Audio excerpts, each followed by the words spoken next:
Some say he's the greatest switch hitter of all time. 8 All-Star games, an MVP season, several Silver Slugger awards, and a World Series title. Now, former Braves great Chipper Jones prepares for his induction into the Baseball Hall of Fame. Yeah, today Chipper got a private tour of the Cooperstown Museum.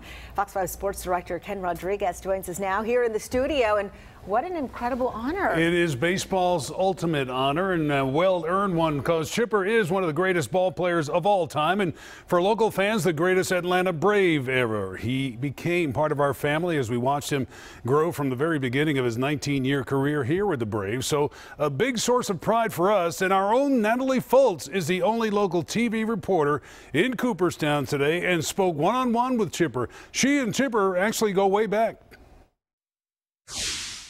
My dad was the strength and conditioning coach for the Braves the entire time Chipper was there, so I got to see his first major league at bat and his last. And now I'm here in Cooperstown as he's about to forever stamp himself in the shrine of all shrines, the National Baseball Hall of Fame.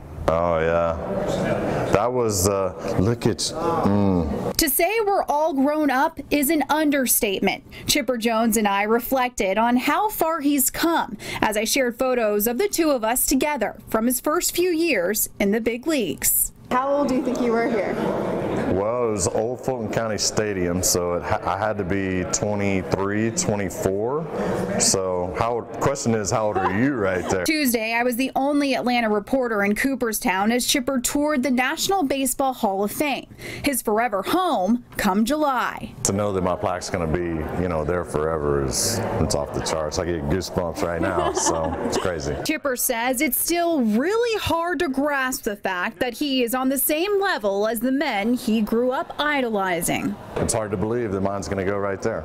Among the 50,000 expected in Cooperstown for the Hall of Fame induction in July, Chipper says there could be an extra special guest. His wife Taylor is expecting another son on July 30th, just one day after the ceremony. His name, Chipper says, will be Cooper. Hopefully he waits until we get back home, but it would certainly be apropos if she had him here, wouldn't it? Yeah.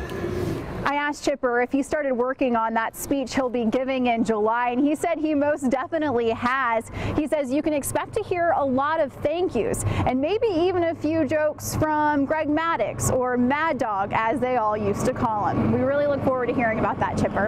In Cooperstown, Natalie Foltz, Fox 5 News.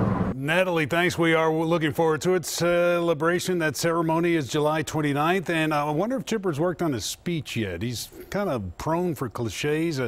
Should be on the lookout for phrases like "he knows where his bread is buttered," stuff like that. What's it? That dog won't hunt. It's just the list is long. I'm sure there'll be plenty. He'll give us something to talk about for sure. You love how he walked around the Hall of Fame with his arms behind his back, like a tourist himself. He looked like he was in awe of the place. I'm sure at some point in his career, maybe even as a youngster, he saw himself there, because he's had that kind of career and he's had that kind of talent for a long time. Yeah, dream realized. Thanks so much, K-Rod. K-Rod.